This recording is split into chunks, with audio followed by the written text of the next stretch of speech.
they're supposed to be the experts. The majority of the pilots that do the majority of the flying in the Army are warrant officers. So you start as a WO1, or as we affectionately refer to WO1s as what, Brett? Yeah, WOJ, right? It stood for Warrant Officer Junior Grade, but we kind of use the word WOJ. Or the other phrase we used was wobbly one, right? You were brand new, you were a wobbly one. So you have W1s through W4s, they're kind of the skilled technicians. And then I got, yes? There's 5. There's now 5.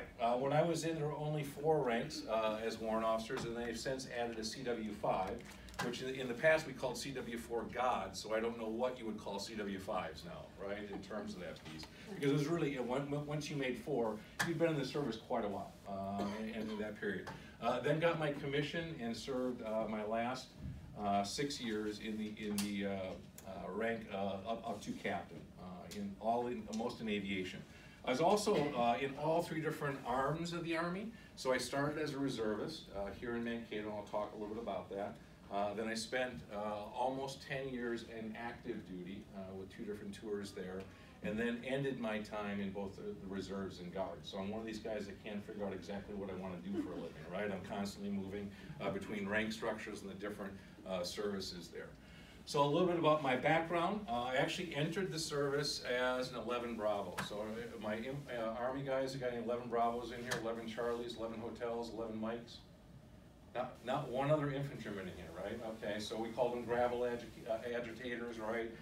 Bushwhackers, Queen of Battle. I don't know why they call the infantry the Queen of Battle. That doesn't sound like it's a really good thing, right? But that's what they called us. So started as an infantryman. Most of my time was as a helicopter pilot. So as a warrant officer, my military occupational specialty was a 153 Delta, which was a Black Hawk pilot. Was the majority of my time I flew Black Hawks. And then when I got my commission, they don't necessarily have a aircraft designation. I was a 15 Alpha, so which is basically a commissioned officer in the aviation branch. Other qualifications and awards, and then I'll get more into kind of the fun stories. I do have my senior aviator wings, which means I have over 1,500 hours in a helicopter. Just share with you a quick story with that. So very interesting, I don't know if any of you knew John Roberts when he was still in town. John was the head of the aviation department here at MSU. And when I got out of the service in 1992, John was a friend of mine at church. And John said to me, Chuck, you should go into commercial aviation, right, to get your fixed wing ratings and everything like that. So I remember going out to the fixed-based operator, and when you go through this, at the time I had 2 young children, was going to college, working about 6 different jobs, right, and trying to capture a degree, was in the reserves at the time. And you had to do an initial interview with who was going to be your instructor pilot that was going to teach you how to fly fixed-wing aircraft. And John thought it would really be funny to listen to this guy do the initial interview with me in the other room. So he's sitting down, they had a typical form that he went through, and this guy's sitting down with me. He's probably 23, 24 years old, right? He's got all of his ratings, and I'm guessing he's probably got about 200 hours, 250 hours in an aircraft. And he looks at me and he says, so do you have any flight time? I go, yes. He goes, how many hours do you have? I go, 1,800. Kind of shakes his head, he writes that down on his form. And he says, do you have any jet engine time? I said, yeah, all but 50 hours is jet engine time, right? Which he probably maybe had no jet engine time himself. He writes that down on a piece of paper. He says, do you have any dual engine time? I said, yeah, all but 300 hours is dual engine. He throws his pen down and he goes, why am I teaching you? And I said, the problem was my wing did this, right? So I was like, I don't know how to fly an airplane. You have to teach me how to fly an airplane. Didn't work out. They had a glut of Vietnam pilots at the time. You had to work really hard to get there. But I have my senior aviator wings, so it puts a star over the wings that you got there.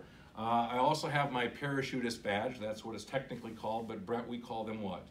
Jump wings, right? I was with the 82nd Airborne Division, the only remaining airborne division in the United States Army, and I'll talk a little bit more about jump school when I get to that spot.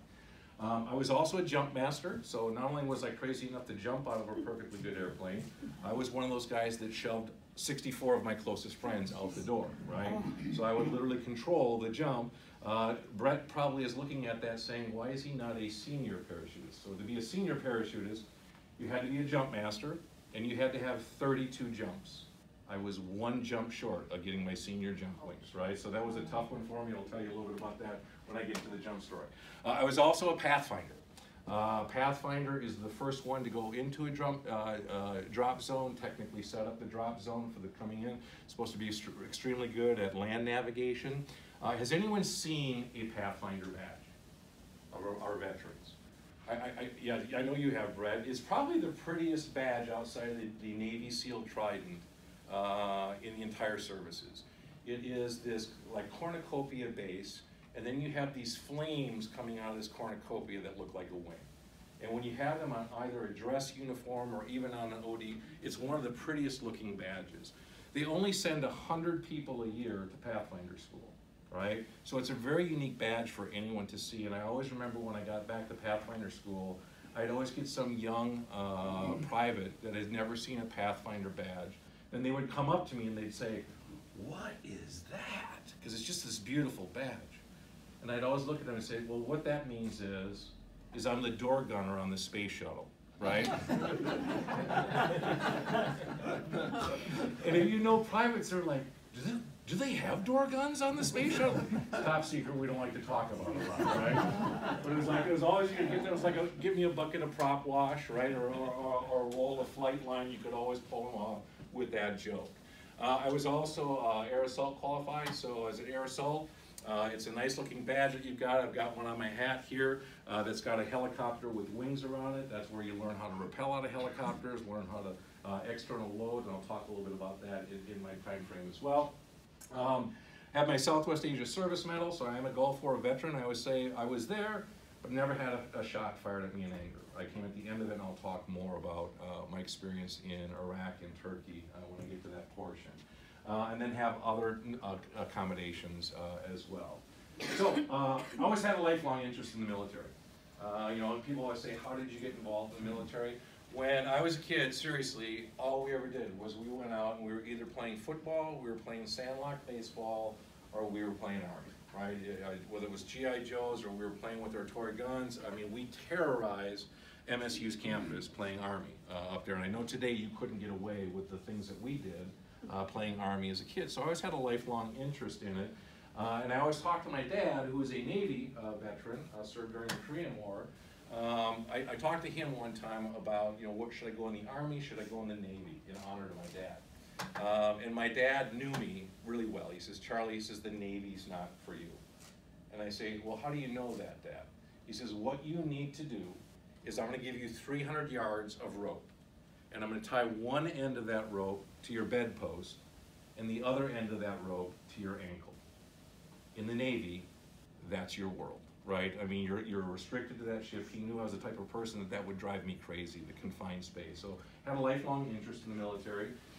When I was a junior in high school, my best friend and I were going to go through something called delayed entry program together. Because all we did was ate, slept, breathed, talked about the military.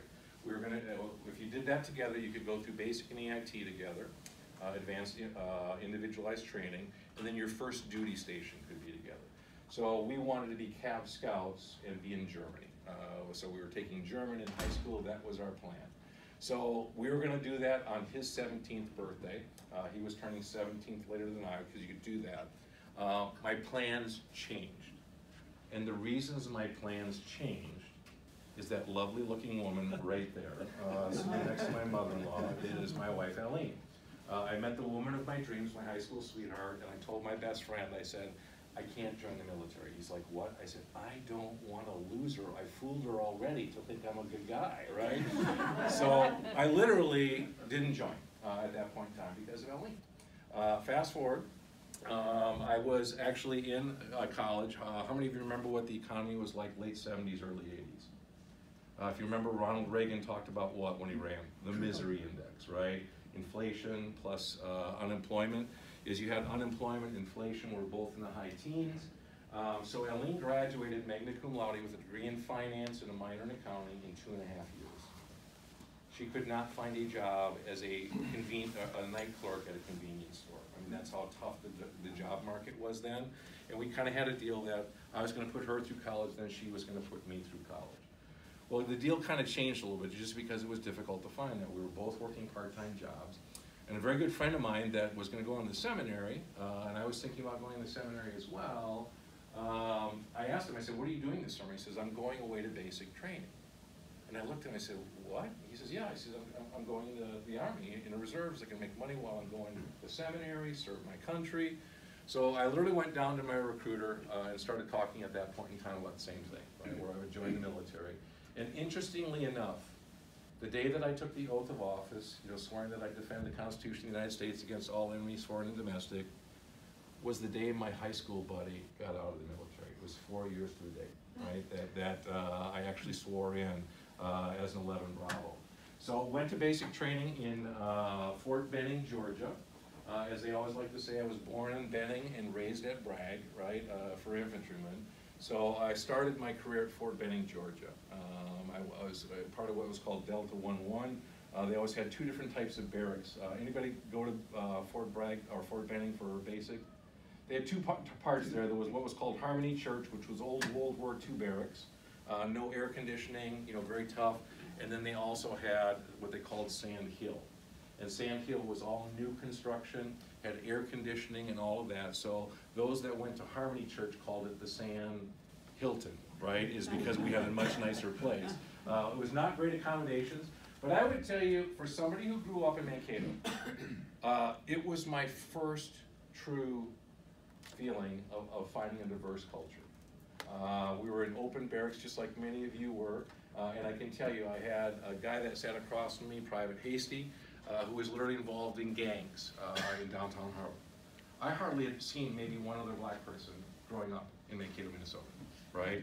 So I got to see a lot of people from the inner city in New York City. I had 3 guys that were there from the Puerto Rican National Guard. So I learned what the phrases in Spanish that you should not learn in Spanish from my Puerto Rican brothers. That's not the first ones that you would learn from them. So I got to see people from there. The guy sitting next to me was a champion bull roper from Skokie, Oklahoma, right? He was incredible, was like a state champion, could not read a word of English. Supposedly you were supposed to pass a test to say that you could at least read the part of the claymore that says this side towards enemy, right? When you blow off a claymore mine. He couldn't speak a word or read a word of English. I don't know how he got past that. So back then we didn't have the internet, we didn't have email, right? We didn't have all that. It was letters. So his family and his girlfriend didn't know that he didn't know how to read and write. So I sat next to this guy, so guess who got to read some very steamy letters from his girlfriend every time he got one? Guess who got to respond to his very steamy letters, right, when he got them from his girlfriend? So it was a real great experience for me as somebody from, kind of middle America who had not seen a lot of diversity to grow up with a group like that. And I think that's one of the things as veterans you all understand is how it just brings you together towards a common goal. It makes you think differently in regards to that. My nickname when I was there, and I'll talk about my longest standing nickname, was Preacher. I was not afraid to share my faith with those that were with me. It was interesting, the chaplain in our unit, one time at Victory Pond where they do Slide for Life, our chaplain at the end of my 13 weeks of basic training baptized 153 soldiers, right? Which is a really neat time. My nickname was Preacher, right? So I fell in love with my time there. Was an expert with my rifle, was an expert grenadier, all of that was great training for me. But I fell in love with the military. And I planned to go to seminary. When I got out, I said I want to do this full time. And what I did was I went down, I'm going to share one story here before I get to that. So I was with Combat Support Company, 3rd of the 3rd. So if you know the Reserve Center that is now in town here, at one time that had an infantry reserve unit. So that's where I served as a reservist. I was an infantry scout. The one story that I want to share, at that point in time, we were what was called a round-out unit. So as a reservist, you didn't necessarily deploy as your own, you would be part of an active duty unit that you would round out the numbers for that unit. So we were part of the 6th Infantry Division that was out of Anchorage, Alaska, is who we would have gone to war with, and this is obviously back during the Cold War years. So we never did our annual training as reservists in the summer. We did ours in the dead of Minnesota winters, is when we did our 2-week training. So I can actually tell you the date. I have it.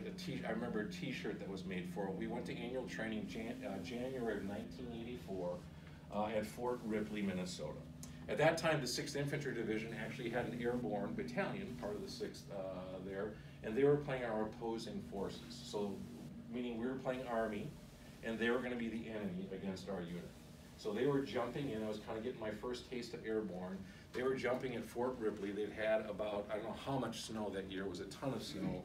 And you want to talk about grown men looking like lawn darts. That's exactly what this airborne battalion looked like. These guys coming down going like that, snow up to their chest like that. It looked like somebody throwing lawn darts right in there. We were in the field for 11 days in tents. In January 1984, if you go back and look at the Farmer's Almanac for the 11 days we were in tents, it never got above 0. In fact, one night when we were in tents, it was 70 below 0 with wind chill. In my entire battalion, there was one vehicle that was working. The only way they got that working was they literally lit a fire underneath the drip pan of that vehicle to try to jumpstart everything else. But the Army's got incredible cold weather gear. So that was kind of my big story there, was the Army's got great gear as long as you keep it dry. But the other thing I remember, this time when I was there, it had actually been accepted for flight school. So when I got out of basic training, I went down to the recruiting station here in Mankato. My recruiter at that time was no longer here. He had moved on to a different community. And I went down to the recruiter and I said, I'd like to go active duty. And he says, okay. He says, what MOS do you have? I said, I'm 11 Bravo. He says, well, the Army is short of 11 Bravos. You're probably tied into that as an MOS. He says, but you've got choices. You can be airborne, you can be air assault, you can be ranger, you can be Green Beret, you can be, and I said, air assault, what is air assault? And he says, that's where they transport you around in helicopters to battle, right? And he looked at my ASVAB scores, which is a test that you take to determine what jobs you might be eligible for. And he looked at the scores and he says, you know what, your scores are so high, he says, you could qualify to fly helicopters. And if we can get you in that, they can probably give you a waiver not to be an 11 Bravo, right? So started the paperwork there, and it had actually been accepted when I was up at Fort Ripley for this annual training. And I remember my first helicopter ride. Remember I said it was 70 below 0 one night, as cold as that. I got my ride in my first UH-1, right, a Huey. And I remember getting on board that, and all of a sudden I could feel my legs for the first time. It was like, this thing is heated, right? I no longer have to march through the snow. I can fly above it in a heated helicopter. So I knew I was on the right path in terms of the career decision I was going to make. In fact, one of my favorite cartoons shows a 4 different panel cartoon. And in the first panel, it shows an 11 Bravo, an infantryman in a foxhole. The rain is beating down on him, right? Just terrible, looks miserable. And the 11 Bravo says, boy, it sucks down here, right? The next frame shows a Green Beret, right? A Green Beret, he's in the same foxhole, the same water's beating down on him, and he says, I love how much it sucks here. Next frame shows a Ranger, right? A truly steely-eyed, barrel-chested warrior in the same foxhole with the same rain beating down on him, and he's saying, God, I wish it would suck more here, right? The last frame shows a helicopter pilot flying in the rain, looking down, saying, boy, I bet you it sucks down there. Right, so I knew it was a good career choice. I knew it was a good career choice for me. So, I don't know why it's straight. So, I want to back up because I'm going to share with you another nickname. So I literally got accepted. This is back when they had the old dot matrix printers, right? Where you, so it took me 9 months to get accepted to flight school. And I got this, and this is actually when I worked along with Deb. I got this little slip that says, congratulations, you've been accepted for warrant officer flight training. If anything changes in your medical condition, alert your recruiting command, right? So I got that paper on a Thursday. That weekend, I was celebrating my grandpa and grandma's on my dad's side, their wedding anniversary. And I never get headaches, I never have any issues like that, but I always used to sleep with a fan on my, in the room. That Sunday, I had this terrible headache. Had no idea what was wrong with me, but I just never got a headache. And I said to my dad and mom, I said, I've got this terrible headache. We stopped at a Dairy Queen in Faribault on the way home from Red Wing and bought a shake. And I tried to sip that shake, and I could not purse my lip around that shake. And I said, Dad, I can't purse my lips around this shake. And he says, Charlie, look at me. He says, the entire left side of your face is sagging. Anybody here know what the phrase Bell's palsy, or has had Bell's palsy before?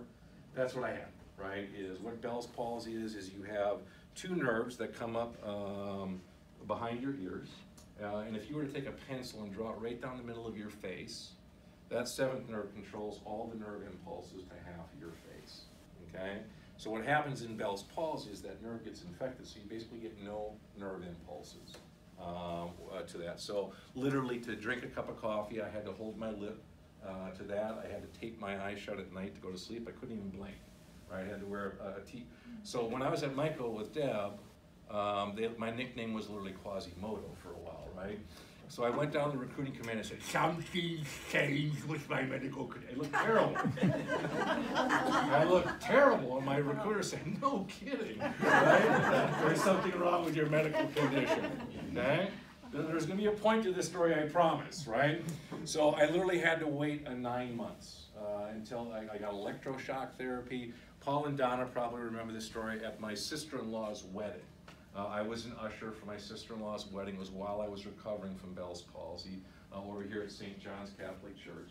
And the photographer did what the photographer is supposed to do, like, Chuck, smile, right? This is a wedding picture, smile. So I smiled, and he saw my back molars here and nothing else. He says, don't smile, don't smile. So if you see pictures of my sister-in-law's wedding, I'm not smiling for a particular reason, but I'll tell you why that story makes sense. So got accepted, went to Warrant Officer Flight Training in Fort Rucker, Alabama, right? Or as we like to call it, UCLA. Anyone know what UCLA stands for? It's Uncultured Lower Alabama, right? Uncultured Lower Alabama. It's like when you get down there, like the first thing they ask you is, where y'all from? I'm from Minnesota. Oh, a Yankee, right? You're all Yankees down there, but we like to affectionately refer to Fort Rucker as Mother Rucker. Right, it just sounds right. It's Mother Rucker is where you go for all aviation training. So in Warrant Officer Flight Training, there are 4 phases to Warrant Officer Flight Training. The first is what's called Warrant Officer Entry Course.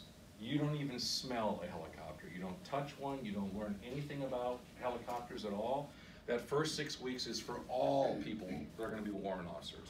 So they might be Special Forces warrant officers, they may be maintenance warrant officers, they may be medical warrant officers. It's just, what does it mean to be a warrant officer? So it's kind of like, for those of you that have been through basic training, it's basic training on steroids, right? They abuse you, they're trying to get you to quit. The washout rate in warrant officer entry course is close to 50% in 6 weeks. It feels like you're either about to quit or talking one of your buddies from not quitting. You know, a lot of stuff that you're going to do. That is 6 weeks, the first 6 weeks. The second piece is what's called primary. And primary is when you first, and in fact, if you see the helicopter that you've got there, that's the helicopter that we flew during primary. It's the Hughes 300, is actually the civilian version is called the Hughes 300. The military called it a TH-55.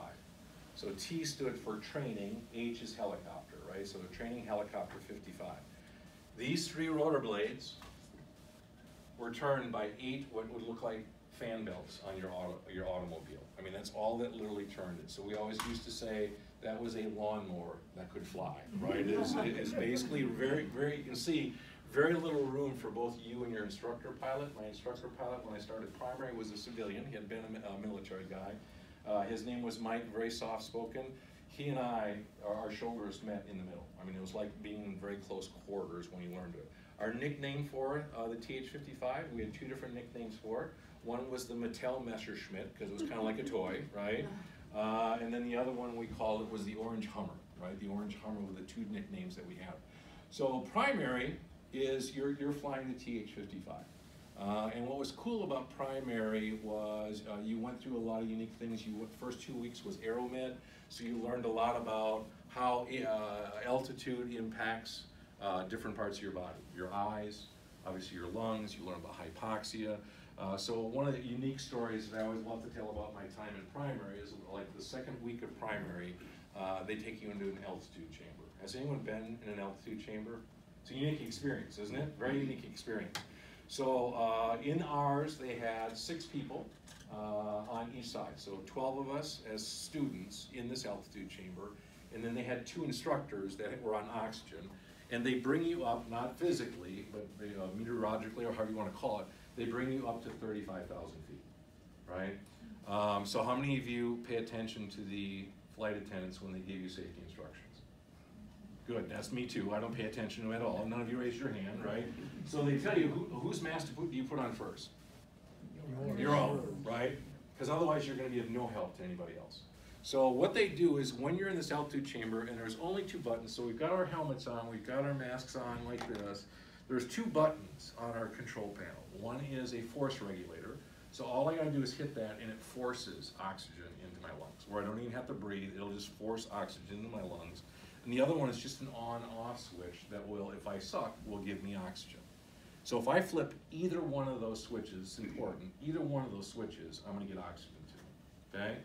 So they take half of you off oxygen, and then the point is to have you watch your bright colleagues, the effects of not being on oxygen have on them, okay?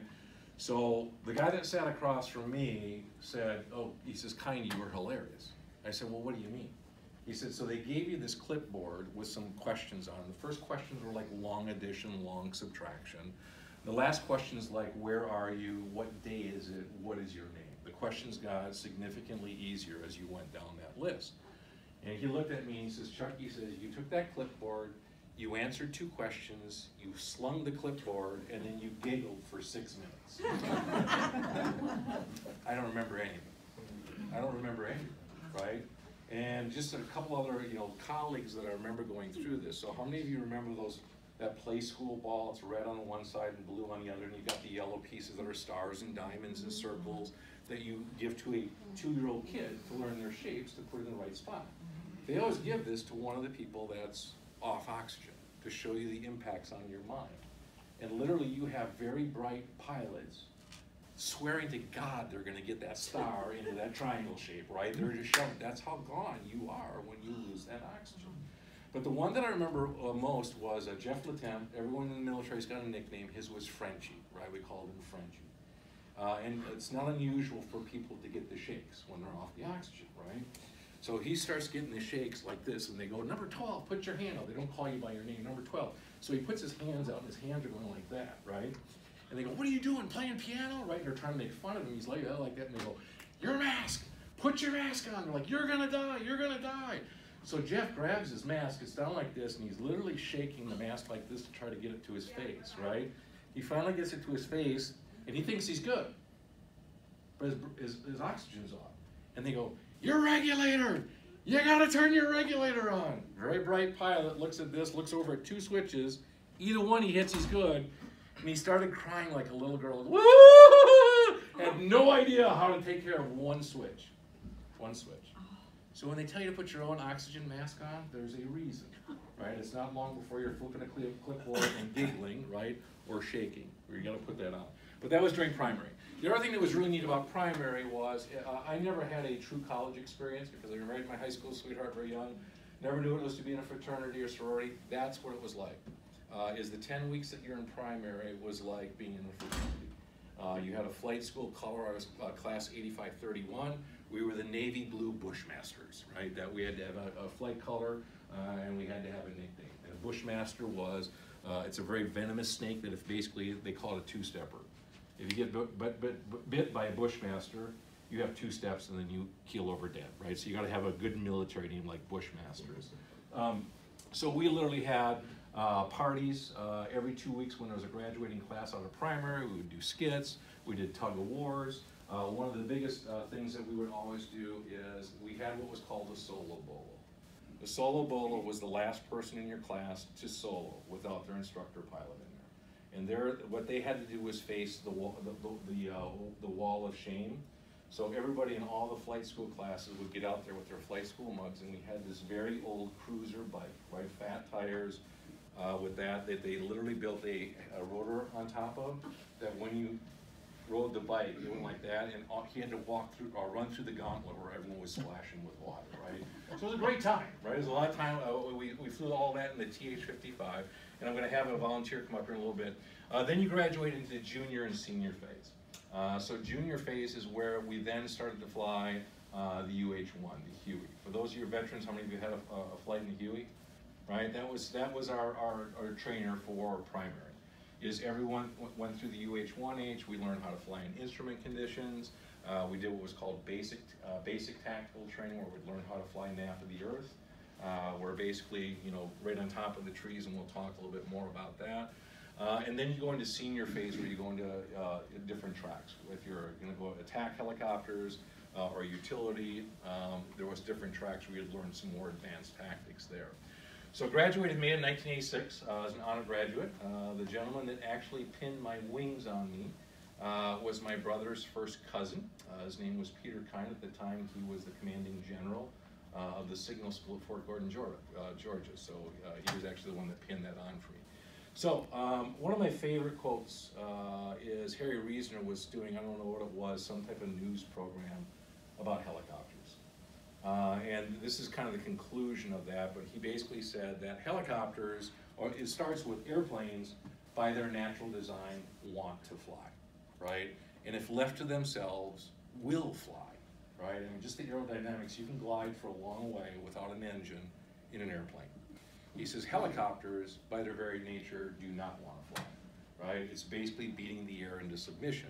So he talks about the fact that because of this, he goes, airplane pilots are extroverted, they're optimistic, they're outgoing, but here's the end of the quote for this. He goes, this is why being a helicopter pilot is so different from being an airplane pilot. And why in generality, airplane pilots are open, clear-eyed, buoyant extroverts, and helicopter pilots are brooding, introspective anticipators of trouble. They know if something bad has not happened, it's about to, right? So we always said that the definition of an Army helicopter was 80,000 counter-rotating parts, all supplied by the lowest bidder, right? All supplied by the lowest bidder. So, and that it was Brett's job to keep it flying for us. So Brett was one of my crew chiefs when I was stationed at Fort Bragg. We served together there. But there are three primary controls for a helicopter. So do I have somebody who's willing to be, it'll be fun, a volunteer for me? Come on up. And your name, sir? Harley. Harley, come on up. We're going to make you a helicopter pilot. Okay? So if you need to stand up to watch this, you can do that. You want me to sit down? Yes, you're sitting down. Okay, so we're not going to have all your controls here for you, okay? This, Harley, put this in your right hand. That is your collective, okay? That's your collective. You may have to put this between your legs here a little bit because we didn't have this toilet plunger. Okay? That's your cyclic. Joystick. Your joystick. I can see already you got the right volunteer for this, right? Collective, yes. So why is that collective on this side instead of this side? What's that? Oh, you thought I got on the wrong side. There you go, sorry. It's been a while for me. There you go. Did you fly helicopters? Yes. Oh my God. I need another volunteer. I need another volunteer. Who's a ringer? Harley, what did you fly? Commercial? 23s. 23s? In primary, and then 13s for instrument, and then all the Hueys. Oh wow, okay, well thank you for your service. Awesome. Who has never flown a helicopter and wants to be a volunteer? Come on up, Glenn. That's why you'll call this the joystick too, Glenn. Well, you Harley, am I getting this wrong? You tell me. You had me really confused I know, I did. after 50 years of not flying. Yeah. I picked the one guy that was going to figure this out for me, right? All right, so this is your collective. And hold that up a little bit more, not down there. There you go. And this is your cycling, okay? So if you think about a helicopter, I'll get back to you, so just kind of relax there. There's three primary controls to a helicopter. Okay, so on the top you've got your rotor up there. The collective, which is in your left hand, right, Harley? Left hand, right? Left hand, right? Left hand, right? Is in your collective. For lack of a better word, you could call this the go up, go down stick, right? What you're basically doing with the collective is you're increasing the pitch of all of your blades collectively. It's changing all of the blades' pitch, right? Now there's going to be some differences with it because you got to think of it. On the Black Hawk, the Black Hawk rotated 234 times a minute. right? The blades on this, so 60 feet, 234 revolutions per minute.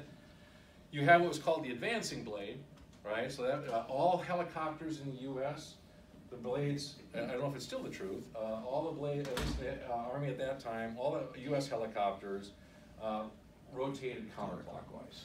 Russian helicopters all went clockwise, right? So our blades always went counterclockwise with this. So your advancing blade, it would be the speed of the blade, think about how fast that's going, 234 revolutions per minute, plus the speed, your forward air speed, right? I mean, that's going pretty quick. Your retreating blade, you'd actually take and minus the speed, right? Because it's retreating from that. So it would change the pitch all collectively, but depending on where it was in the angle, it was changing pitch all the way through it. So it would change the pitch of all of the blades, okay? So that's what they call collective. Harley, if I'm saying anything wrong, you stop me here. Oh, that sounds very Doing good? Okay. So for lack of a better word, this was the go up, go down stick, right? It would change the pitch of the blade, just like pitch on an airplane, to help cause you to increase your lift. The second one, the cyclic, which was the one between your legs, right? Basically, for lack of a better word, was the go this way, go that way, speed up, slow down stick, right? So if you think of a helicopter, the blades on the top like that, with the cyclic, you're basically tilting that disc. So if I want to go right, you're basically moving this to the right, and it would tilt, you know, different pitch on different parts of the blade to cause the rotor disc to tilt like that to cause you to go to the right, okay? But that would also control speed. If I wanted to go faster, when you push it forward, right, that would tilt the disc forward like this. If I want to conversely slow down, you'd bring it back, and the disc would go like this, right? So this is the go up, go down stick. This is the go this way, go that way, speed up, slow down stick, right? Now there is a law, to every action there's an equal and opposite what? Reaction. So if I've got a blade that's going this fast, around 234 times per minute, what do you suppose the body of the helicopter wants to do? the opposite. Go the other way, right? Is go the exact opposite way. So in the back of the helicopter, you have the tail rotor. And what the tail rotor did was kept that from happening to the body of the aircraft, right? It would counter what they also call them the anti-torque pedals. So literally what you do with the pedals is now I don't have them down there, if I wanted to increase the pitch of the tail rotor, I would give it, Harley? Some pedal. Which pedal? See if you remember.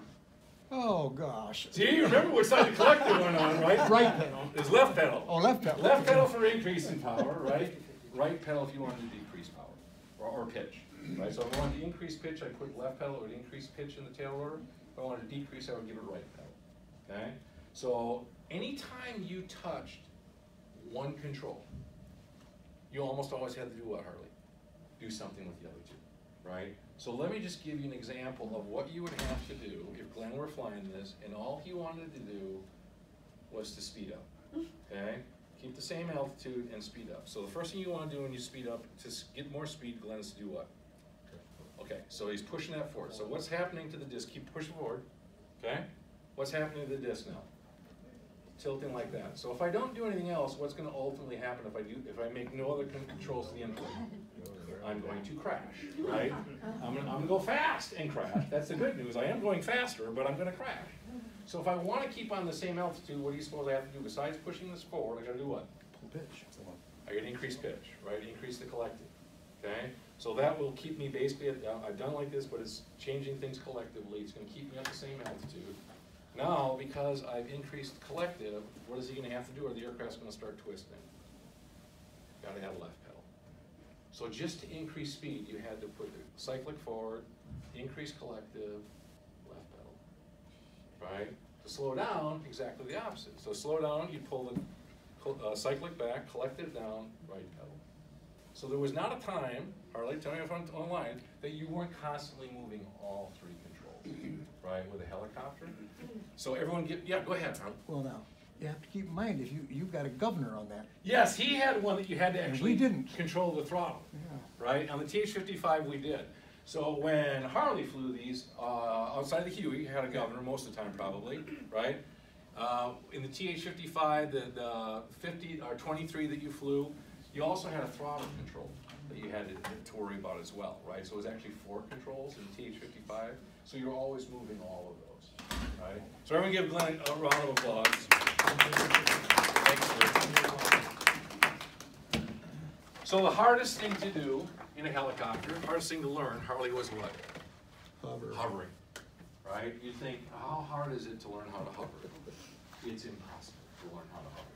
So when we were down in UCLA, uncultured Lower Alabama, right? They bought air rights for a lot of farms down there. You just couldn't fly over turkey farms because turkeys do not like the sounds of helicopters, and the U.S. Army paid lots of money for dead turkeys flying over them. But literally, when they would teach you how to hover, they would take you out in the middle of the pasture. It was the same way when you went through flight school or something. We had staging fields. Staging fields, yeah. Sometimes you'd be out in a cow field. I mean, I remember learning how to hover out in the middle with cows staring at me. And you could tell they were cows that were from Lower Alabama because they were used to small helicopters being around them, right? And what they would literally do is give you one control, right? So they'd say, okay, I want you, Chuck, I'm gonna take care of the collective, I'm gonna take care of the pedals, I'm gonna take care of the throttle. I wanna go on a straight line to Gene Brom. All I need you to do is to keep this thing straight. So all you would do is just manage that, he would manage all three. And then he would add another control and another control, right? So you're constantly kind of adding that, and you're learning the different pieces. And then what he would do is he'd be at a rock steady hover, 5-10 feet above the ground, right? And he'd say, you have the controls, and it was always a three-way. You have the controls, I have the controls. No, it's I have the controls. No, you have the controls, I have the controls, you have the controls. So what we call positive control transfer, right? So we get that, I have the controls, it's rock steady.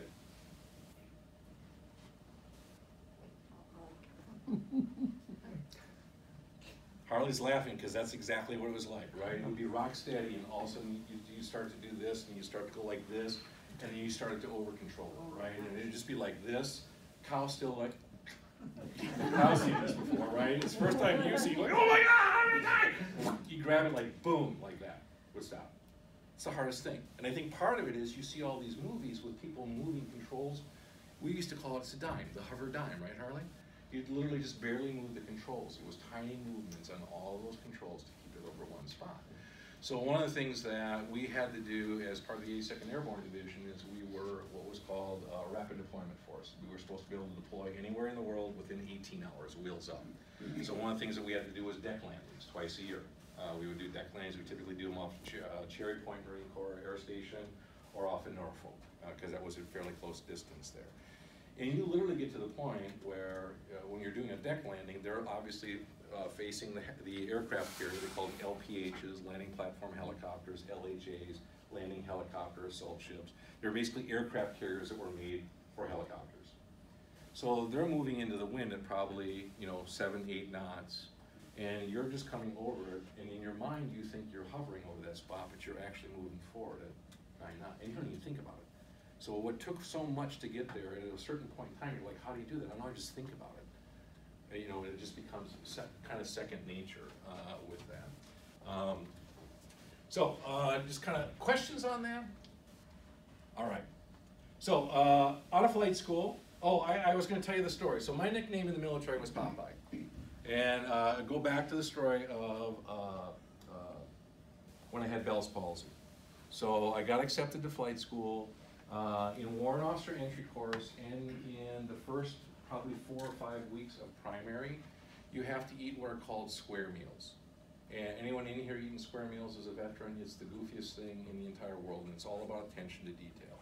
So if I were to take probably 15 of these tables and put them together, right, a little bit dining room tables, they were these long tables with 15, tables like this, and there were chairs at each side of those for us to dine. And everything that you did had to be at right angles, right? So you literally would have to turn with your tray like that. You sit down, right? You had to put your tray down like that. Your tray was grounded. Your plate was grounded. Your glasses were grounded at the front hand corner. You could not look at your food, right? You could not look at your food. So everything came up to your mouth at right angles. And before I could chew, with that same hand, I would have to take the napkin from that hand and wipe before I could chew. Same thing with the glass. I had to pick it up, bring it over, put it in my mouth, bring it back like that, wipe my mouth before I could swallow. There's all these rules that you had to follow while you were eating. People are like, why do it? So they say it's attention to detail, right? You can't talk, you can't look at your food, all these rules that you had to follow. And you definitely could not talk. So I'm sitting across from Joe Tremblay. He was a former Marine. He was in my flight school class. And there's TAC officers that are waiting for us to make any type of mistake at all. They're circling, the people there. And all of a sudden, Joe Tremblay starts chuckling underneath his breath. He's going, I have no idea what he's laughing about. No idea. And under my breath, I say to him, Tremblay, you're going to get us in trouble, right? I'm under my breath saying this. I said, what are you laughing at? He still couldn't say it, but he kept laughing, snickering. And I remember to this day, it was a mouthful of cauliflower. But every time I opened my mouth, my left eye involuntarily closed, right? So when I had this mouthful of cauliflower, he finally couldn't stand any longer. He went, right? Because I looked exactly like Popeye with my mouth closed like that. Spit cauliflower all over him, right? And about 3 guys there, because I realized my eye was closed like that. From that point forward, my name was Popeye, right, Brett? Yeah, it was. People didn't know Chuck Kind, they knew Popeye, because you never get to pick your own nickname. They always give you a nickname with it. So mine was Popeye, and I remember at the end of Warrant Officer Entry Course, we went to a Burger King with our instructors. It was the first time we got to eat in a restaurant. I ordered a Whopper. And Joe Tremblay, the guy that gave me the nickname, came down in front of all my classmates, throws down $10 and says, $10 says Kind can't keep his eye open when he takes a bite out of that Whopper, right? And I couldn't, So my first duty station out of Fort Rucker was at Fort Bragg. I was assigned to the 82nd Airborne Division, America's only airborne division. They call themselves the All-Americans. Does anyone know, besides my brother Arn and Brett, why they were called the All-Americans? So in World War II, they would literally, spring units up organically, right? They were brand new units that they would train together and they would go to combat together. What they realized when the 82nd Airborne Division was first formed was there was a member of that division from every single state in the United States at that time, right? Hawaii and Alaska were not states at the time of the formation, so every other of the 48 states were represented with the 82nd Airborne Division. So this is the patch that I have on my hat. It's the patch that Brett has on his hat. We also say the AA stands for America's Alcoholics. They also call themselves America's Guard of Honor, right? The nickname that we have for it is America's Horde of Goners, right? Because we're part of what we said, Rapid Deployment Force. Is the 82nd Airborne Division, still to this day, I'm assuming, has to be ready to deploy anywhere in the world in 18 hours by sea, land, or air, okay? So that gave us some very unique and interesting experiences. One of the things that I know that probably gives Brett cold sweats just like it does me, is when we had to load out 5 Blackhawks in the back of a C-5 aircraft, right? Where literally we would have to fold the blades. There was no button that did that. You had to literally fold the blades. We'd have to fold the tail over. There was a lot more steps than I'm making it sound, but it took a long time to get, and you could literally load 5 of these in a C-5 Galaxy. And a Humvee. In a Humvee, right? Right? And then all the crew up above it. So if you were thinking about how much you can put in a C-5, so we would do that typically, what, Brett, once a year? We would do at least a load out. Unless we had to go somewhere. Yeah.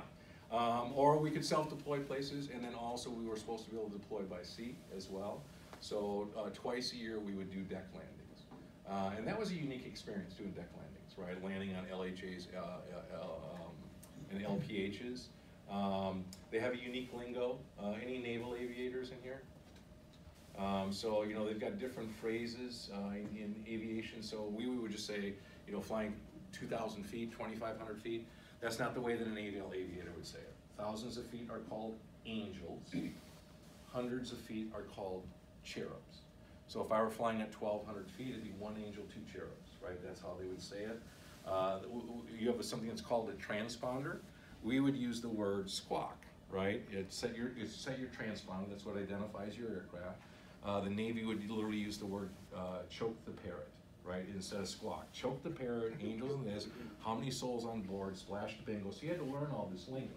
And they didn't call them landing, they called them bounces. Because literally once you got on board that, you had to immediately lower your collective and the aircraft would actually bounce and then they would chain you to the platform. But a very unique experience when we did that is because we were gonna be landing on these, we would typically do them in shakeout crews. We had to do Dunker training. Has anyone here done Dunker training? You've done Dunker. I know, Brett, you've done Dunker training. So Dunker training is very unique. This is what we typically do down at Cherry Point at Norfolk. They would typically use a Sea King as their example, and you would have 8 to 10 of you in the back of this. And what you learn with dunker training is you have to, and when I say dunker training, they have you suspended above the water. It's a huge swimming pool, and they would literally drop the helicopter on the water, and you wouldn't know which way it's going to twist, because obviously helicopters are very top heavy, with all the rotor blades and everything on top. So it would roll, you'd never know which way it was going to roll, so you never knew necessarily how quick the water was going to come up. So the big thing is you're going to end up upside down in the water. And it takes a while for the rotor blades to slow down in the water, so they tell you not to exit right away, because you got to wait till the thing rolls over completely, wait till you can no longer hear the rotor blades moving, because rotor blades can obviously cause a lot of problems. So what they tell you is you're going to get disoriented because you're upside down, you may be sideways, whatever the case might be, and it's going to be dark, depending how deep you are down there. So one of the things they tell you is to grab a reference point. So that might be, if you were the pilot, it'd be the collective, right? It might be the handle above you, some place that you knew exactly where that was in time and space. And they say, whatever you do not let go of your reference point. Because if you do, you get kicked, you get anything like that, you're not going to know where you're at, because it's going to be dark. So they literally have you go through a couple of different exercises. The first one they do with you, is what they call daytime conditions. And they go everybody out the closest exit. So the exits could be your pilot door, it could be the windows on the side. So that was fairly easy, right? We had naval divers that were in there with us. You had these swim goggles on. You could see the water coming up to you. So you knew to wait long enough till just before you went in the water to take that last breath of air. And then you went out the closest exit. So that was fairly easy. You just had to wait for the helicopter to roll, they'd stop the sound of the blades, and then you went out the closest exit.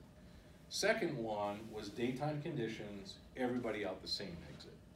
So if Brett and I and probably 4 of us on one side of the helicopter, we all had a reference point, is now I at least can see. So you wait, you can see the water come up, you take that breath, and you have to wait for the person ahead of you to go out the same exit. Right, so you sit and look and you wait, and they're supposed to tap you out when they go, right? They're going up that. So that's fairly easy because you can see. But they always ask, the Navy divers ask, who's a good swimmer? So I was from Minnesota, grew up swimming. I was like, I can hold my breath for a while. So I was always one of the last guys out. Okay. The next one they put you through is what they call nighttime conditions. Everybody out the closest exit. So now you just got the Speedos on, and they've literally spray painted them, so it's pitch black. You can't see anything. So the hardest part with that is, when you hit the water, you don't know if the water's way out here or it's rolling your way and it's coming up this way. You can't feel it. So you have to take a breath almost immediately when that thing hits the water, because otherwise you're going to take a lung full of water. So you have to take a breath right away. But now you're at your closest exit, that's fairly easy. The tough one, and I was the stupid guy that volunteered for it, is nighttime conditions, everybody out the same exit. So now you don't know when you're going to get that, and now I can't see when they're out ahead of me. I have to have them tap out. So if this person was the first one out, when she leaves, she taps this person taps Harley taps me, right? Because you know they're out the door. So I knew I was going to have to hold my breath for a while with this. So I thought, when the thing rolls, I'm going to count to 30, and I figure I'll be out the door, right? Well, I should be feeling a tap. So boom, hits, take a breath right away. I started counting 1, 1,000, 2, 1,000. Waiting for a tap, I get to 30, no tap, right? I reach over just to kind of see if the person next to me is still there. They're still there. So I'm like, okay, yeah, I still got to kind of go to that happy spot. I'm still waiting to go. I reach over again. Now that person's not there. Forgot to tap me out. So I start to take off, and I took a boot right in my face. Let go of my reference point, right? So the nice thing is when they go in there, one of the first safety briefings they tell you is, if you're in trouble, do this, right? Because as soon as this thing twisted, you see Navy scuba divers come in there watching all of you for safety. They didn't even let me get here, and they had me to the surface, right? The good news is we only had to do it 4 times before we got it right? Remember that, Brett? It took us a long time. It was kind of fun. So that's part of being in front of the rapid. That's what we call fun as soldiers, right? Rapid deployment force. So I went to jump school when I was with the 82nd Airborne Division. Jump school is 3 weeks long. You got anybody else besides Brett in here who's a paratrooper? Okay. So all of you in here are affectionately referred to as what, Brett? Dirty, nasty legs. Dirty, nasty legs. You are all dirty, nasty legs, right? Because there's a phrase that you have paratroopers. Those are guys that jump out of airplanes. Everybody else in the military is a leg, right? They march to wherever they're going. That's where the name came from. And I always remember for the longest time when I was at Fort Bragg, the typical interaction between a paratrooper and a leg was, well, you're nothing but a leg. You know what holds up a chicken's butt, don't you? A leg, right? That was the phrase. And their phrase all the time was, there's only two things that fall out of the sky: bird shit and fools, right? Because that was their phrase back to us. I will only tell Brett what I heard for a comeback because I can't say it in front of my mother-in-law, right? With that. But with jump school, you jump typically with a static line, right? You're not jumping free fall. You've got a static line that runs. You got 64 of your closest friends in the back of a C-130. And you're typically jumping from, in peacetime, we would jump from 800 feet, 1,200 feet, 1,500 feet. The majority of the time that we jumped was at night, because that's one thing that the U.S. military has an advantage over the enemy with, is we tend to be good, much better night fighters. So, like I said, I had 31 jumps. My last jump, I was chasing what was called chasing my star, because I was a jump master as well to get my star on my wings. I was not jumping just with the aviation unit. Anybody on the street that had a jump, I was trying to get on the jump manifest so that I could get my star. And it was absolutely a bad period of weather.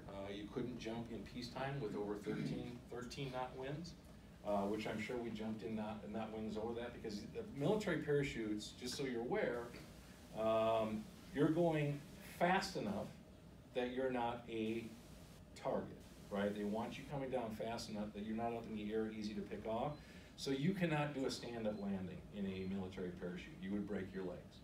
In fact, jump school is 3 weeks of learning how to fall without breaking your legs, right? You do what's called a parachute landing fall, where you turn yourself into like a banana, and they called it, you want to hit your 5 points of contact, which are the fleshier parts of your body. You want to hit your push-up muscle, right? Hang on now. I'm sorry. Balls of feet, calf, thigh, buttocks, push-up muscle. So you literally would come down, balls of your feet, hit your calf, hit your thigh, hit your buttocks, hit your push-up muscle. So you literally would make yourself a banana. So jump back to when I was in basic training. I remember our drill sergeants yelling to us, "Get your head out of your 4th point of contact!" I had no idea. I knew what they were talking about, but I had no idea where it came from, right? Is that your 4th point of contact was your buttocks, right? So basically in jump school is learning how to jump without injuring yourself, right? Is you cannot do a stand-up landing. You'd break your legs. We saw terrible injuries with that. So you're typically jumping 64 people out of a C-130, C-130. C-141 was 110 jumpers, Brett? 110 jumpers.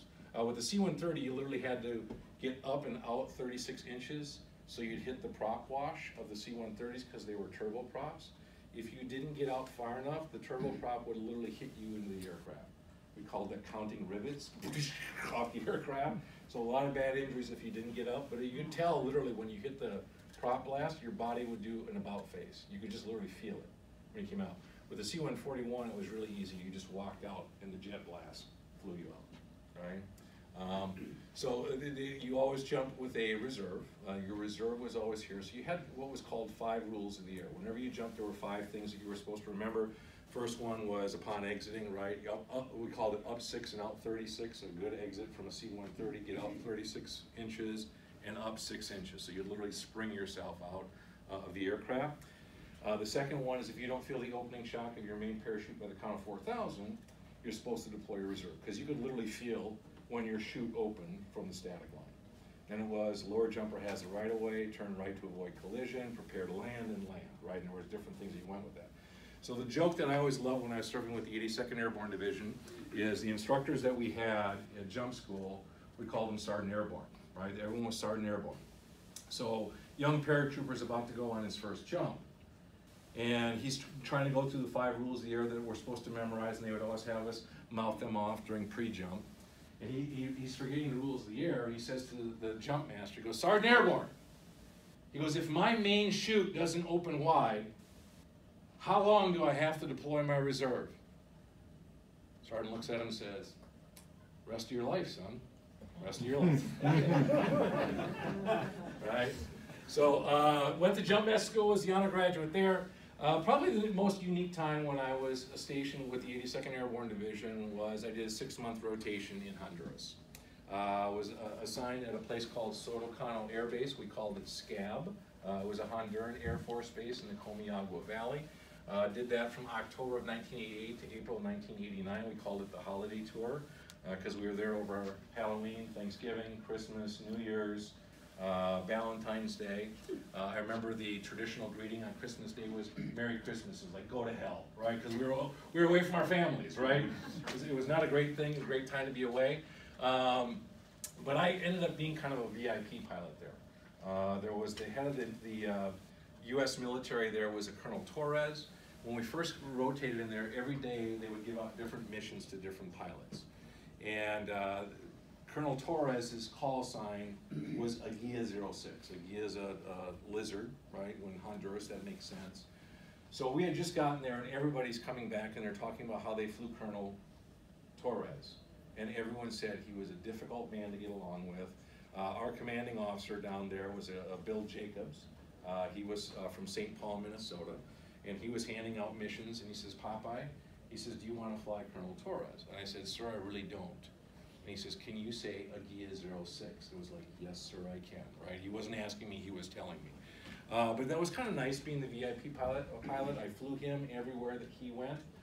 So every Thursday I flew him over to Tegucigalpa to do a military briefing. But that meant I got to fly the other VIPs that were down there at the time. So I actually have some pictures. I don't have one here. Nicolette Larson, I don't know if you know, many of you remember Nicolette Larson, had some popular songs, country western singer. Andy Anderson, got to fly them around for some USO shows. I've actually had the opportunity over my career to fly 4 different chief of staffs with that. One of them at that time was Admiral Crowe, who was a naval admiral there. But the biggest one that I flew is when I was down there. We had a flight detachment in San Salvador, El Salvador. And they flew Hueys over there. And the reason they flew Hueys is we weren't real well liked still in El Salvador at the time. They had to always fly with loaded weapons. They could never have rank on their name tags. They had to fly in sanitized, what they call sanitized uniforms. So they flew Hueys because that's what the Guatemalan military flew. So it was kind of, camouflage for them to fly that. Well, the Vice President of the United States was going to be in El Salvador for 3 days, flying down there. There's a requirement that the President, Vice President, and Secretary of State of the United States flies in a dual-engine aircraft. So I actually flew over to El Salvador and flew the guy who couldn't spell potato for 3 days. My call sign was Army 2 with that. So the picture that you see down here, this is the crew for Army 2. So this is me, much younger, much lighter, but I'll just share with you a couple of unique stories with that. Is I got to obviously coordinate with the Vice Presidential Secret Service. So this was Quail, when I was flying around at that time. They had been the same Secret Servicemen that flew George H.W. when he was the Vice President for Reagan, just previous to that. And this was before, I think, a lot of this became public, obviously, with 41's passing recently. But I have never seen 5 grown adult men talk so positively about a person in my life. And the 2 things that I remember that they talked about with George H.W. is, number 1, he treated everybody with dignity and respect, right? It didn't matter if you were putting a pat of butter on his plate at a state dinner or you were the head of state.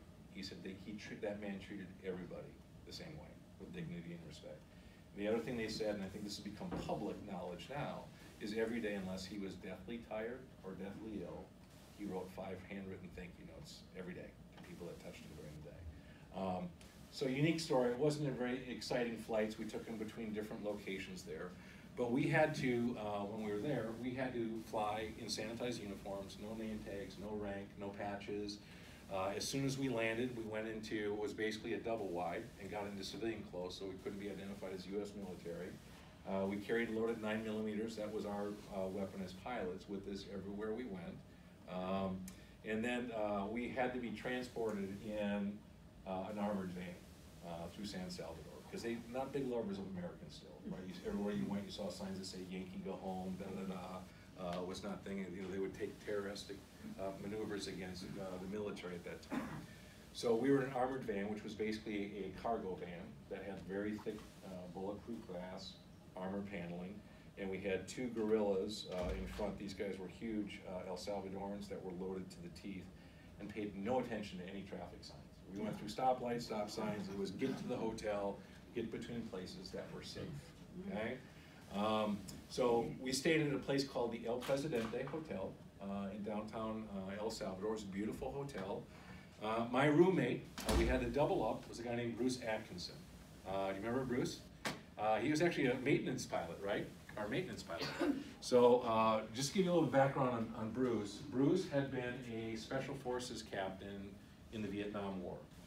And I'm hearing we didn't spend any time in Cambodia, but Bruce sure did, right? As a Green Beret in there. He was a captain at the end of the Vietnam War.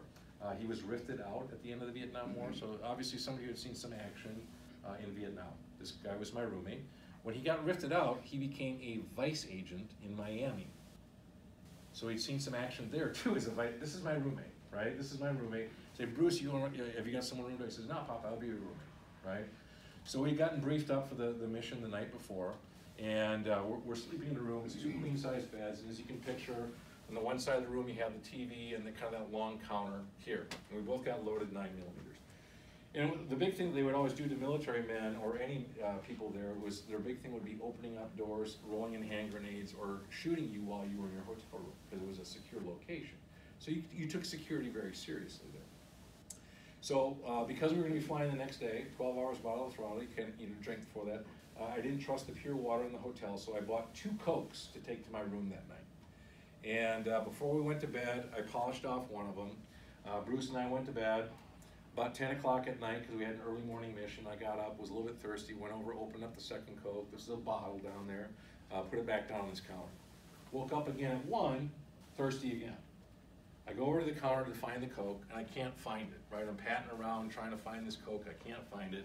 I thought, I'm gonna go in the bathroom to turn on the light to see if I can find find the Coke out there, but it won't wake up Bruce, just enough light for me to see. I go into the bathroom, I turn on the light switch, I come around the corner to the business end of a 9mm, right? Obviously sticking in my face, right? Bruce is there, I can see the color, even in the dim light, go out of his face. I can see the slides back on the 9mm. His finger is still in the trigger guard. And I just want you to, I'd really like to make you think I was really brave, but this is kind of how my voice sounded. It was like, Bruce, what's up? Right?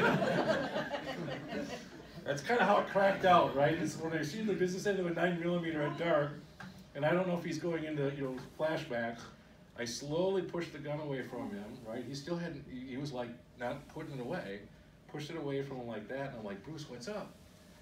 I guess what had happened is when he woke up, he looked over at my bed, the pillows and blankets were in such a way, he thought I was still in bed. So he had reached underneath the bed, gotten his 9mm, had cocked it underneath the pillow. He said by the time I went for the light switch, he had it aimed at the base of my skull. And I said to him, I go, Bruce, before you pulled the trigger, you would have said something, wouldn't you? He says, like, next time, just let me know it's you. So every time I came in my room, the rest of that week, I'd say, Bruce, don't shoot, it's me, right?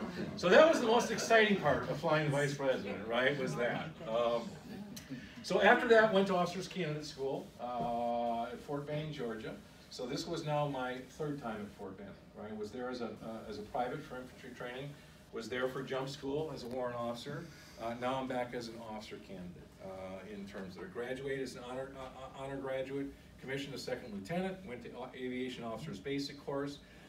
My first duty station as being a lieutenant was with Stetson Troop, 4th Squadron, 11th Armored Cavalry Regiment. Said another way, 4th of the 11th, right? So if you look at this black horse, is it on this side, I think?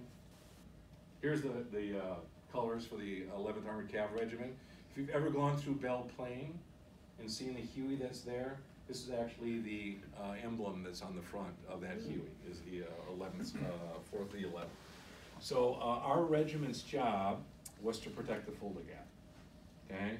So if you know anything about the Cold War, when Russia was obviously our biggest enemy, or their concern was about them invading Western Europe, if they were to ever invade Western Europe, where they figured they were to come through to invade Western Europe, was called the Fulda Gap. It was a gap in the Ural Mountains that was large enough they felt they could get armored brigades there. So our regiment's job was to protect that gap in the Ural Mountains, right? We had armored tanks, and then obviously the air cav, Apaches, us, in terms of that. We literally had to memorize the border flying without a map. In fact, when you took your pilot and command ride, they would literally take you out in the field, blindfolded, and within 60 seconds of taking your blindfold off, you had to find yourself and get to a certain spot. That was part of your pilot and command ride. So we were actually there when the wall came down. Aline and I were. It was a very interesting time to go to Berlin and see the wall while we were there as well. So in the general defense plan for Europe, my regiment, which I don't know how many people we would have had, probably about 45, about 8,000 people in the regiment. Our regiment was supposed to take 80% casualties and last 3 hours. I said again, 80% casualties and last 3 hours. So what that meant was we were basically a high-priced speed bump, right? For the 3rd Armored Division. We were just supposed to slow them down long enough for the 3rd Armored Division to get in line in Frankfurt, right? We were just slowing them, was our job. While I was there, I was also an instructor for the U.S. Army Europe Air Assault School. So I literally was a rappel master, taught people how to rappel out of helicopters, how to sling load with helicopters, things of that nature. My big deployment, and this is, I would say, where my Gulf War veteran came in, was I was part of what was called Operation Provide Comfort, which was during the first Gulf War. I would say never had a shot fired at me in anger. If you remember the end of the first Gulf War, Saddam was chasing all the Kurds wholesale, right, and killing them in droves. We were involved in the security and relief operation. So we literally self-deployed from Fulda, Germany, 15 helicopters. We were the first Army aviation unit in northern Iraq for this, right? So interesting story there. We would fly flights of 5. And the reason we separated them by about a half an hour was we didn't want to overwhelm refueling stations. And we were flying what was called good neighbor policy. So I was flying lead in this flight of 5. We were about 1,000 feet. We were flying between the mainland and the isthmus of Greece. We were about 1,000 feet, partly cloudy, was absolutely placid sea, beautiful view. At that time, we didn't have GPS. We were flying off of 1/250 maps. And our waypoint was the ancient city of Corinth. If you know the Bible, Corinthians, that's where we were going to make our turn to go east then into Athens on this particular leg. I was in the lead flight. The next helicopter we were flying a loose formation was about 3 rotor discs behind me. As we were flying towards Corinth, I noticed that there was this rainbow landing right on the city of Corinth. And had a bunch of experienced aviators behind me, and I asked all of them, I said, have any of you guys ever flown through a rainbow? And not one person had ever flown through a rainbow before, not one of us, right, in all the experience that we had. So we started on our inner flight kind of talking about what do you suppose happens when you fly through a rainbow, right? You slip into a different dimension. All of us had seen Rod Sterling's, all those things, like where are we going to go? It's going to be an episode of The Twilight Zone. We had all this kind of fun talk, and as we're talking, we noticed there's 2 rainbows now that are landing on Corinth. Now, my door gunner, he had been taking pictures. We didn't have cell phones back then. He had been taking pictures the entire time of hang gliders to the Alps, all the way down the east coast of Italy. So we're getting closer and closer. There's 2 concentric rainbows, and all of a sudden that rainbow disappeared for a second. And then I'm not going to even be able to describe this appropriately. 360 degrees around my aircraft, and it was following me. This rainbow was following me, right? And I don't know how to describe it other than saying like disco lights, something from a Steven Spielberg movie. There were lights bouncing all over the aircraft, right? And to this day, I just Facebook friended Jim Flaherty. He and I were pilot and co-pilot. To this day, we can't tell you who was flying the aircraft. Joe Sable, who was my door gunner, had been taking pictures the whole time. We were all in such awe. He didn't snap one photograph of this, right? We were all like, seriously, it felt like you touched the face of God. It was just a very unique experience. What was interesting is the next helicopter behind me was only 150 feet behind me. This happened for like 5 seconds, is all the longer it lasted. And we were like, oh my God, did you see that? Not one other helicopter saw it, right? We must have hit it at just the right time, at just the right angle. I don't know. I've never talked to any pilot who's ever had that. When I got down to Iraq, there was actually a reporter from the St. Paul Pioneer Press. It was about a 63-year-old woman. It was almost all men in the military at that time in aviation. She said, I heard there was a lieutenant that had a unique experience from Minnesota there. They're like, yeah. So I walked back from the shower. When I say shower, it was a cold water shower outside. I'm butt naked. I'm like, trying to grab a towel. She's like, honey, I'm 63. I've seen it, right? So they actually talked about that in there. But just very interesting. When I first flew into northern Iraq, imagine, if you will, just under Rod Sterling, imagine, if you will, taking US Bank Stadium, the people in US Bank Stadium, take that times 3 and put that in one small area within a mountain. That's what we saw of humanity when we first got up in northern Iraq, right? 250 people that were in this mountain bowl, probably 6 different camps like that with 250,000 people starving to death, right? In the mountains, so it was cold. When we first got there, you could not land a helicopter. They would rip clothing, and understandably so, they would rip clothing off our crew chiefs. They would rip anything they thought they could use for clothing or shelter there. When we first got there, we literally had to kit food out, with them, for them to survive.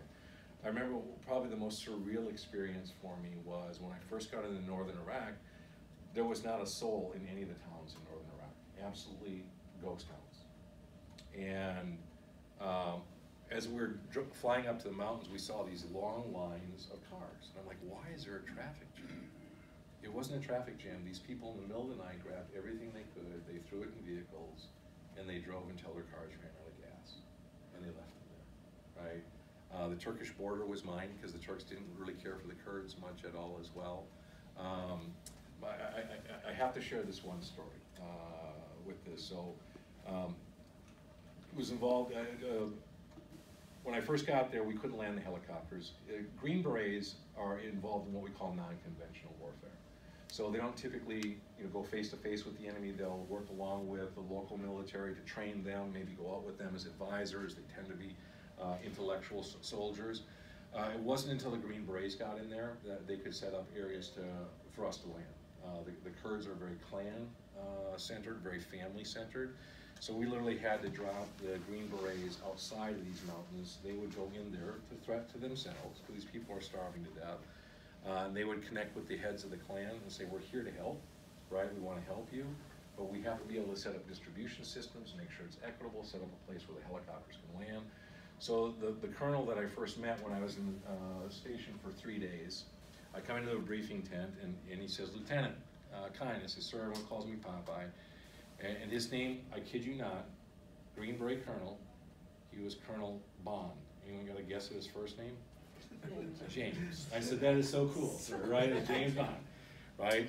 But their job was to set up security. There was quite a few times when we had to medevac people out of there all the time, but it was that really gave me a newfound appreciation for what the Green Berets did. But probably the most unique, and I'll leave just a couple of minutes for question, is I got to fly the number 2 man of the British Marine Corps. His name was Robin Ross, right? He's a very proper British man, but you didn't cross him. And as much as a Army first lieutenant and a British 3-star general could be friends, we were friends, right? And he would always kick my door gunner or my crew chief out of their seat because he always loved to fly along the Tigris. So he'd always get in the aircraft with me and say, Popeye, fly the Tigris. You know how I love the Tigris, right? So we got to be good friends, like I said, as much as we could. But every time he'd get on there, back then we didn't have the internet until Al Gore invented it, right? We hadn't invented it yet. So it was USA Today or the Armed Forces paper was all we had for news. We didn't get anything else. And so we would always try to keep up on top of what news was going on in other parts of the country. So every time General Ross would get on board my aircraft, he'd say to me, so Popeye, tell me, how are things in the colonies? It was that way for about 3 months. So Popeye, tell me, how are things in the colonies? So again, first lieutenant, one day he gets on board my aircraft and I said to him, he goes, so Popeye, tell me, how are things in the colonies? And I say, sir, you forget. We kicked your ass in 2 wars. And he goes, oh, touche, right? Every time he got on board my aircraft after that, he'd say, so Popeye, tell me, how are things in the states. So bring it full measure. Left military in 1994. This is a recent picture. And I'm now with Wells Fargo. I have a national job. At this time I had a regional job. We had Colin Powell speak at one of our, what we call signature client events for our private bank clients. And it was at first oversubscribed. I was able to get in on it. And we had a private event before the client event. And normal protocol would have the leader greet General Powell, and he introduces him to his senior leader, and then he introduces him to everybody else. So he does the right protocol. General Powell comes in, Chip introduces him to Chip's boss, and then he goes around each one of us and he says, "This is Chuck Kine. Chuck is our investment strategy specialist that covers the Great Lakes." And I looked at General Powell and I said, "General Powell," I said, "you probably don't remember me." I said, "But for 2 hours of your life, I was the most important person in the world to you." And he goes, "Were you a pilot?" I said, "Yes, sir." I said, "I flew you in northern Iraq." He says, "I remember the flight." I'm like, "What?" He says, "Yeah, I remember the flight. I only flew in northern Iraq one time." He goes, "We went here, we went here, we went here." And I said, I was your pilot." He says, "Well, you'll have to forgive me." He says, "But if I remember a pilot's face, that was not a good flight, right?" He says, "That was not a good flight." So we talked about the generals that we served with, we talked about it. And I remember after talking with them for about 10 minutes, like two old soldiers, I kind of looked at my colleagues and I realized I was hogging their time. And I said, "You know what? I'm so sorry I stole General Powell's time." And every one of them to a person said no. They said, "It was so cool watching two old soldiers talk." So hopefully you've learned a little bit. You've gotten a little piece of what it meant to be a veteran. So you've heard another soldier talk. So thank you for your time. Any questions? Why didn't I make it a career? So it's a long story. It's a catch-22. I actually had a commander that I had in Germany. My commander at Fort Bragg, if he had said, "Let's go through hell," I would have followed him. He was a true leader. They say a leader is somebody who'll get you, yeah, Jesse Timmerman. Absolutely. He called everyone what? Buddy. Buddy, we would have followed him anywhere, right? Anywhere. Both commanders I had in Germany were horses' asses. And I thought, I just don't have that much time. And I had a run-in with one of them that basically, and I'll be honest, he ended my career, and he said it was the biggest mistake he'd made. Because I used to be the guy that they said was, if you want to know what a lieutenant should be like this guy. He basically ruined my career with something that he shouldn't have. Yeah. Otherwise, I probably would have been a career. But it's a long story. What's that? I said you already had 11 years. Yeah, well, it's funny, when I went to the reserves, I fell so far behind in my military training because I had a gap that it just would have taken me too long out of my current business. So, other questions? Scott. All right. How are you going to hear about almost your last flight? Everybody want one more story? Sure. Every pilot, Harley, tell me this is true, every pilot goes through a cowboy phase, right? Yeah. Where you get a little bit crazy behind the helicopter. So I mentioned in Honduras, I flew mostly VIPs. So I flew at altitude, right, not down. Army helicopter pilots get nosebleeds about 25 feet, because most of the time we're in the deck, right? We're down what's called nap of the earth flying. I was flying good neighbor policy almost all the time, because I had VIPs in the back of my aircraft. So it was at the end of our tour, and Brett will remember the names of a lot of these people. So it was at the end of my time in Honduras, we had to fly our aircraft back, in the back of the C-130, back to Fort Bragg, right? So we couldn't have more than, was it 1,000 pounds of fuel in the C-1, in the Black Hawk, because the fuel would expand, because it wasn't pressurized. So we had to leave room for expansion.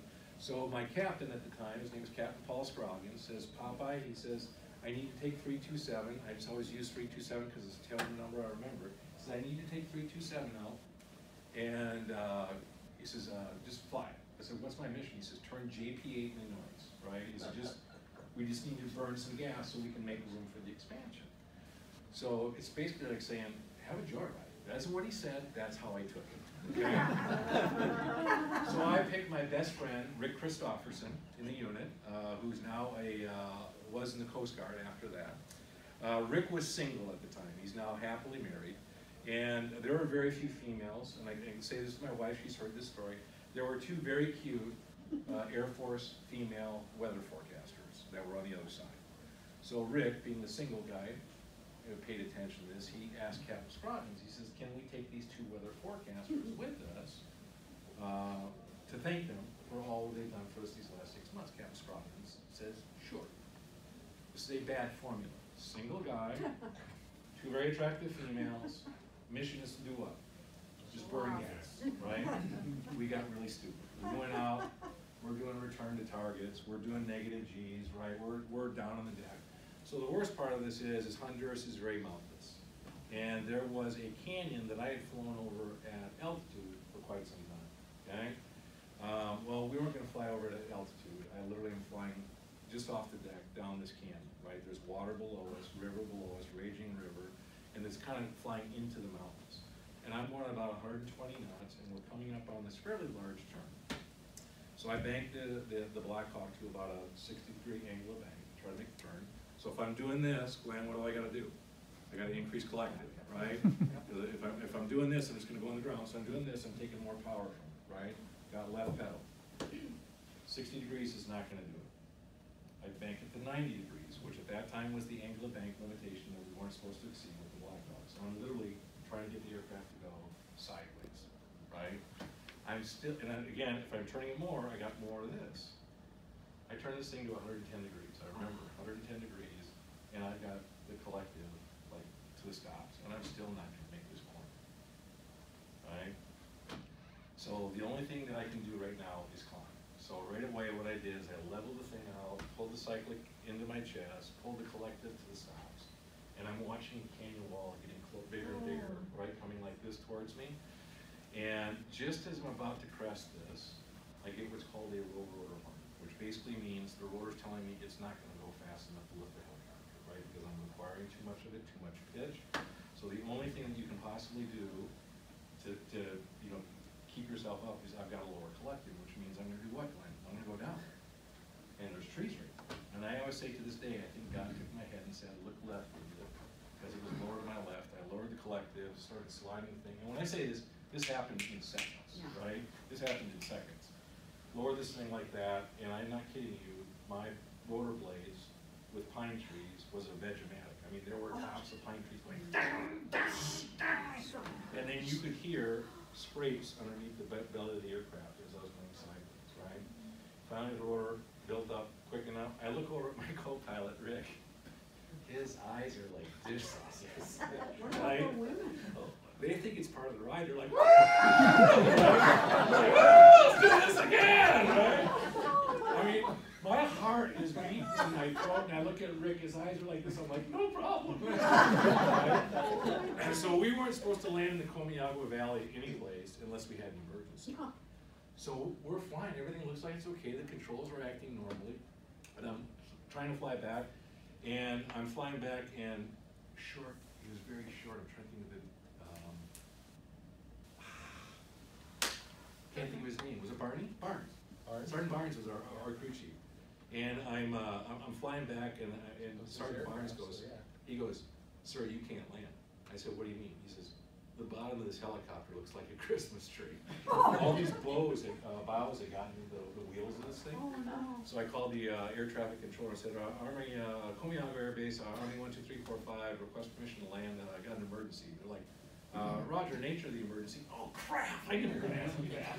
I'm like, yeah, we had our door come open and fly, we got some asymmetrical shedding. Like, good thinking, right? It took him 5 minutes to get the bows off all the trees off the bottom, but I came this close to being a grease spot. Thank you for your time.